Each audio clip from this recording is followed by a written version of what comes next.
സാധാരണ ഇടവക വൈദികരൊക്കെ ഒരു ഒന്നെങ്കിൽ 3 അല്ലെങ്കിൽ ഒരു 5 വർഷമൊക്കെ ഒരു ഇടവകയിലുണ്ടാവും. അപ്പൊ അച്ഛനിപ്പോ കാരിസ് ഭവനിൽ വന്നിട്ട് 15 വർഷമായി എന്ന് പറഞ്ഞു. അച്ഛന് 15 വർഷമായിട്ട് ഒരു മാറ്റവും ഇല്ലേ? അല്ല 15 വർഷമായിട്ട് മാറ്റമുണ്ട്. ഇച്ചിരി വയറൊക്കെ ആയിട്ടുണ്ട്. വന്നപ്പോ എനിക്ക് താടിയില്ലായിരുന്നു, ഇപ്പൊ താടിയൊക്കെ ആയിട്ടുണ്ട്. അതാണ് ഉദ്ദേശം, മാറ്റമില്ല. അല്ല അല്ല പിന്നെ 15 വർഷം ഒരേ സ്ഥലത്ത് നിൽക്കുമ്പോ ഒരു മടുപ്പില്ലേ? എങ്ങനെ മടുപ്പില്ല അല്ലേ? മാറ്റമില്ല എന്നല്ല, മടുപ്പില്ലേ? രണ്ടിനും ഞാൻ ഉത്തരം പറയാം. ഞാനിവിടെ വന്നപ്പോൾ 1 വർഷം കഴിഞ്ഞ് പോകാനിരുന്ന എനിക്ക് വലിയ താല്പര്യമില്ലാത്ത ഫീൽഡായിരുന്നു.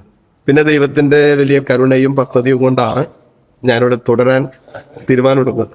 പക്ഷെ ഈ കഴിഞ്ഞ 15 വർഷമായിട്ട് ഞാൻ ഈ ആലയത്തിൽ ശുശ്രൂഷകൾ ചെയ്യുമ്പോൾ ഞാൻ മനസ്സിലാക്കിയ ഒരു കാര്യം, വചനത്തിൽ നമ്മൾ കാണുന്നൊരു കാര്യം, മോശയുടെ തെരഞ്ഞെടുപ്പ് എന്തിനാണ്?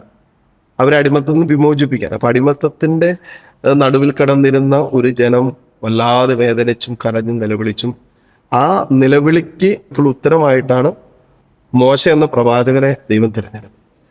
എൻ്റെ വിളിയും ഈ മോശയുടെ വിളി പോലെയൊക്കെ തന്നെയാണെന്ന് ഞാൻ വിശ്വസിക്കുകയാണ്. കാരണം കാരിസ്മയിൽ വന്ന് അനേകം ജീവിതങ്ങളുടെ കുടുംബങ്ങളുടെയൊക്കെ കണ്ണീരൊപ്പാണ് ദൈവം അനുവദിച്ചത്.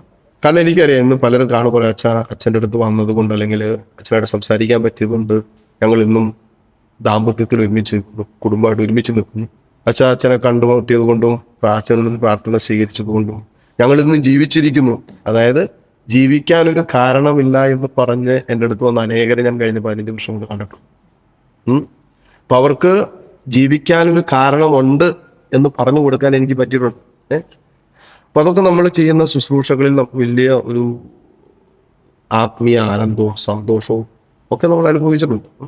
അതൊക്കെ കൊണ്ട് കഴിഞ്ഞ 15 വർഷമായിട്ട് മടുപ്പും തോന്നിയിട്ടില്ല. പിന്നെ മാറ്റം അത് നമ്മുടെ സുപ്പീരിയേഴ്സ് തീരുമാനിക്കുന്ന പോലെയാണ്. ഇന്നാളെ മാറണമെന്ന് പറഞ്ഞാൽ മാറും, മറ്റൊരാള് റീപ്ലേസ് ചെയ്താൽ മാറും.